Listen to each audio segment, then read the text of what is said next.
Welcome to the deep dive. We sift through the noise to bring you insights that matter, distilled and ready. Today we're getting into something really fascinating, but often kind of hidden in the horse world: equine viral arteritis, EVA. Our mission here is to really unpack the complexities in EVA for you. We're using two main sources, a big comprehensive guide, and another piece focusing just on symptoms and management. Yeah, and it's such a crucial topic if you're involved with horses at all. EVA, it's a significant contagious viral disease.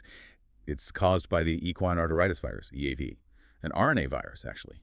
Same family as rabies, believe it or not, but very different impact clinically. Now, it's usually not fatal for healthy adult horses, but the complications, they're the real issue. We're talking about things like spontaneous abortion in pregnant mares, pretty high death rates in young foals, and maybe the biggest challenge, this persistent carrier state in stallions. That's what makes it such a headache for the industry. Okay, so to really get it, what's happening on a basic level? Inside the horse, what's the core problem? Right? The absolute core is widespread vasculitis.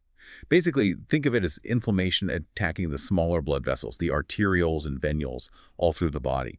This inflammation makes the vessel walls leaky, so fluid escapes. That causes the swelling, the edema you sometimes see, plus internal congestion, even small bleeds in tissues. This systemic damage, that's really what's behind all the different signs we might see. That makes sense. So it's the blood vessels. Is this a new thing, or has EVA been lurking around for ages? Is it everywhere? Oh, it's definitely global. We've got antibody tests showing it's in horse populations pretty much everywhere. Historically, big outbreaks weren't super common, even though the virus was there. But lately, yeah, we've seen more of it, partly because, well, vets are more aware and our diagnostic tests are just better now. But here's where it got really interesting. That 1984 Kentucky outbreak on thoroughbred farms. That event just completely highlighted how efficiently stallions could spread it through breeding when they were acutely infected. And the really shocking part was how many of those stallions then became long-term carriers. It was a real eye-opener. Wow, yeah, I bet that changed things. So what does all this mean for the horse industry today? The bottom line, the economic hit. It's significant, absolutely, across the board. For breeders, you've got direct losses from abortions. Can be up to 70% in mares infected at the wrong time. Imagine that. And then young foals getting sick or dying mortality can reach like 23%. Beyond that, carrier stallions, their value drops. Less demand, plus extra hassle managing them, vaccinating mares, isolating them. It adds up. And I guess that throws up barriers for selling horses overseas, too. Huge barriers, yeah.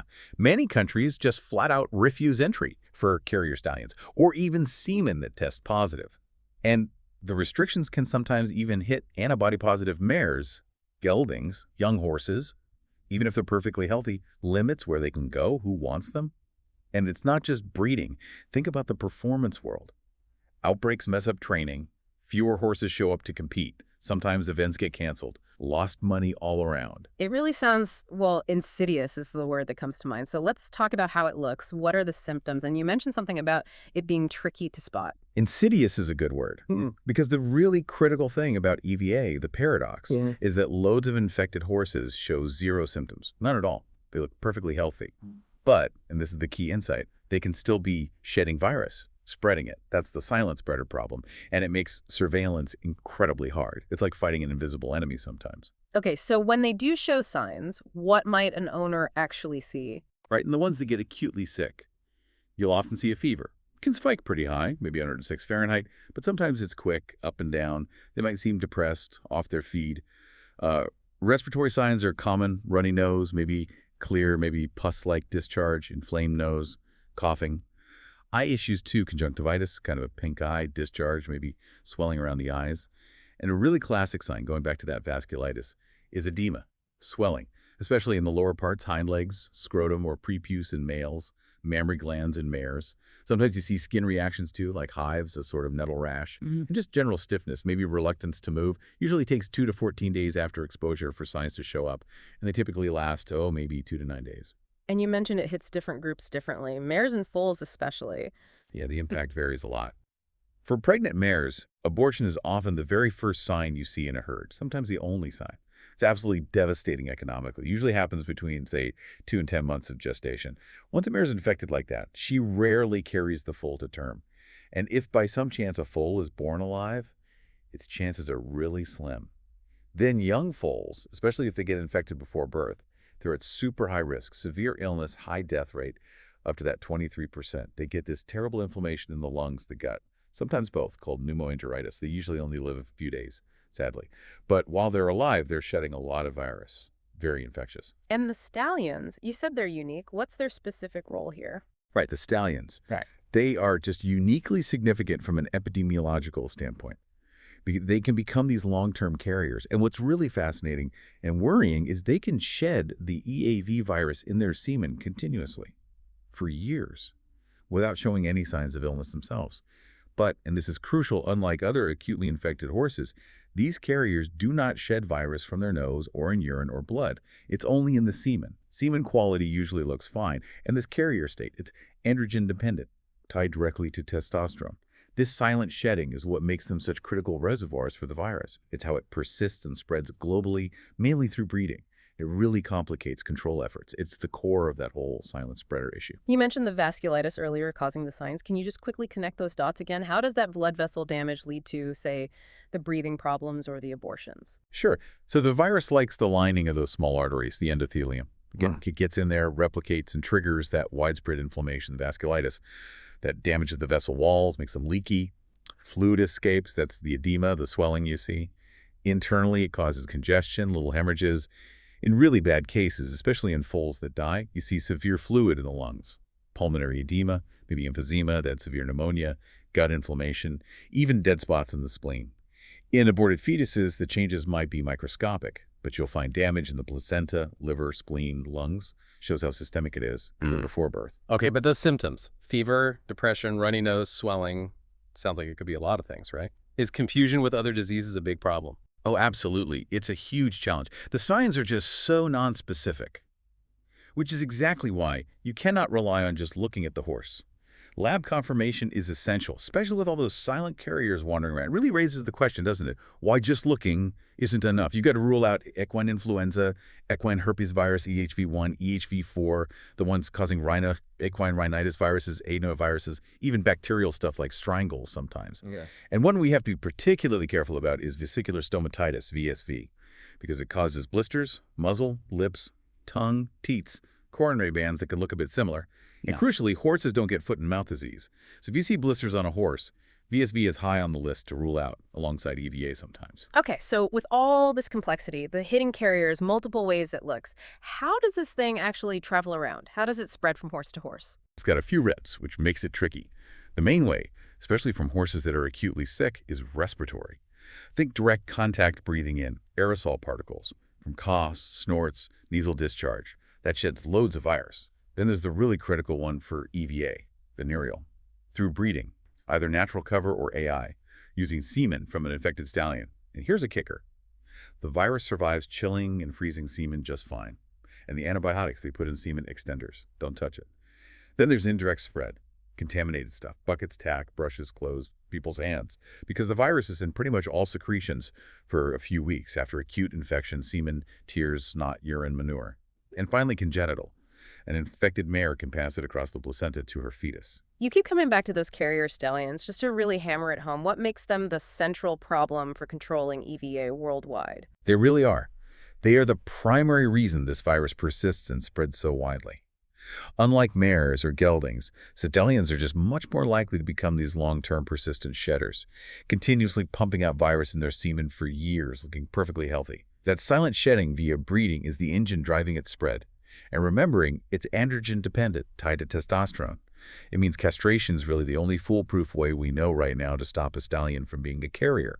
It's a fundamental part of the puzzle. So, shedding. How long is a horse infectious? Does it differ, like the acutely sick ones versus the carriers? Yes, it differs quite a bit, and that's key for managing risk. Your acutely infected horses, mares, geldings, young colts, not yet breeding, they mostly shed from the respiratory tract for maybe about 3 weeks. The carrier stallions, though, they're the long-term source, constantly shedding in semen for years. But remember, not respiratory, not urine, not blood, just semen. Those poor little infected foals, they shed tons of virus, incredibly infectious, but usually only for those 2 or 3 days they survive. And interestingly, even vaccinated horses, they can shed a little bit of the vaccine strain virus from their nose for about a week after getting the shot, which is why they need isolating too. Okay, so many ways it spreads, silent carriers. How on earth do you actually diagnose it definitively then? Yeah, as we've been saying, you absolutely must have laboratory confirmation. Cannot stress that enough. Clinical signs alone just aren't reliable, especially with asymptomatic horses being so common. It's not a guesswork diagnosis. So what are the go-to tests the labs use? Well, the gold standard for finding live active virus is virus isolation, 6.6. They try to grow the virus from sample swabs from the nose or eye, blood. But for checking if a stallion is a carrier, you have to test the semen, specifically the sperm-rich part. That's critical. Then there's nucleic acid detection, usually RT-PCR. It's fast, very sensitive, looks for the virus's genetic material. Same kinds of samples. You could also do antigen detection on tissues, say from an aborted fetus or a necropsy. Looks for viral proteins. And then serology. Blood tests like VN or ELISA that look for antibodies. These show the horse has been exposed at some point. But, and this is a huge but, these antibody tests cannot tell the difference between antibodies from a real infection and antibodies from vaccination. So if a stallion hasn't been vaccinated but tests positive for antibodies, he must have more tests testing his semen for virus by VES or PCR, or maybe even test breeding to see if he's actually a carrier. The international threshold is usually a titer of 1 to 4. Right, so if you get a diagnosis and there's no specific cure, what can you do? How's it managed? That's the tough part. No magic bullet antiviral drug for EVA. So management is all about supportive care, making the horse feel better while their body fights it off. That means things like anti-inflammatories, NSAIDs, like bute or banamine to bring down fever and soreness. Rest is important, making sure they stay hydrated, get good nutrition, especially if they don't want to eat. Antibiotics only come in if you suspect a secondary bacterial infection is taking hold. And sadly, for those severely ill foals, the prognosis is just so poor. Humane euthanasia is often the kindest option. And for those carrier stallions, if castration isn't an option for a breeding animal, what then? Yet castration is the only sure way to eliminate the carrier state. There are some experimental things people have tried, like drugs or vaccines that try to suppress testosterone, the GnRH antagonists or anti-GnRH vaccines. But honestly, their effectiveness isn't really proven, and they can mess with libido and sperm production. Not ideal. So realistically, carrier stallions can still be used for breeding, but it demands incredibly strict management. You absolutely have to vaccinate the mares beforehand, follow rigorous biosecurity protocols around breeding. It's very controlled. Which brings us to prevention. Biosecurity sounds like it has to be absolutely top-notch. What are the key things owners and farm managers need to nail? Paramount. Absolutely paramount. Given all the ways it spreads, biosecurity is your main shield. It's got to be multi-layered. First layer, isolation. Immediate isolation of any horse confirmed positive and any known carrier stallions, no exceptions. Then, quarantine. Mandatory 3 to 4 weeks for any horse coming onto the property, new arrivals, horses returning from shows, whatever. And don't forget post-vaccination isolation for 3 weeks, because they can shed that vaccine strain for about a week. Right. Keep them separate. Also, smart to segregate pregnant mares. Keep them away from higher risk groups. And mares bred to a positive stallion or with positive semen. Isolate them for 21 days after breeding, especially if it's their first time being vaccinated or exposed. They might have a low-level viremia. Right, that's a serious amount of separation. What else goes into that biosecurity shield? Beyond keeping horses apart, hygiene and disinfection are huge. Strict cleaning, disinfecting anything that could be contaminated buckets, feed tubs, tack, grooming tools, even boots and clothes between horses. Use separate gear for isolated horses. Feed and muck out isolated stalls last. Dispose of waste properly, basic hygiene, but critical. During breeding season, be extra careful. Test stallions before they start. Any new non-vaccinated stallion needs a blood test. If he's positive, test his semen to see if he's a carrier. Use restricted breeding practices. Maybe isolate the mare and stallion for 24 hours right after breeding, just to prevent simple mechanical spread. And generally, limit movement off farms where EVA is active. Think about insect control. Biting flies might play some role, though it's not fully clear. Separate any horse with suspicious lesions. And, the principle behind requiring a negative Coggins test for travel or sales, apply that thinking to EVA status where appropriate, pre-purchase testing, event requirements. It's all part of reducing risk. Okay, so meticulous biosecurity is the foundation. Is there anything else? A more proactive tool? Yes, there is. The final piece of the puzzle is vaccination. It's a really critical component of control. But, and this is important, it has to be done thoughtfully, working closely with your vet. There's a modified live virus vaccine available, an MLV.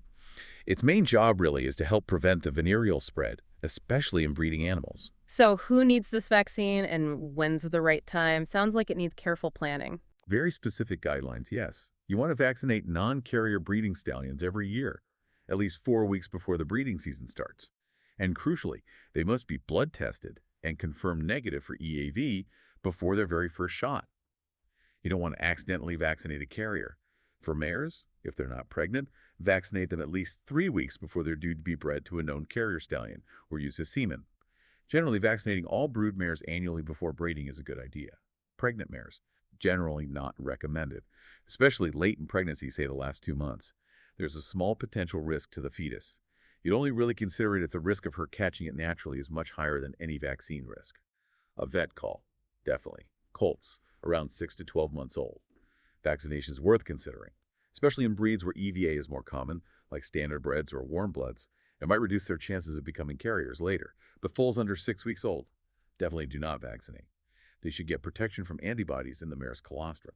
And like we said, all vaccinated horses need that 3-week isolation period afterwards because of the potential low-level shedding of the vaccine virus for about a week. Okay, so pulling this all together, what does this deep dive mean for you listening, whether you own horses, breed them, or are just interested? I think the main takeaway is that EVA is, well, sneaky. That silent spreader aspect, especially with stallions, makes it a really complex problem with real economic weight and diagnosis. It absolutely hinges on lab tests. You can't guess. And a simple antibody test doesn't tell you if a stallion is a carrier. That needs more digging. Right. And since there's no cure, stopping it really comes down to that combined approach. Exactly. It's about rigorous biosecurity, isolation, hygiene, smart management coupled with strategic, well-planned vaccination. It really highlights the need for everyone to be vigilant, proactive with testing, and for vets, owners, breeders, the whole industry to work together on this. It takes a village, you could say. It definitely does. You know, it makes you think this whole idea of silent spreaders, individuals who seem fine but pose a hidden risk. We've talked about it in horses with EVA. But where else does that concept pop up? Where else in our world might unseen risks or unacknowledged influences be operating beneath the surface, needing us to be proactive, not just reactive? Something to think about.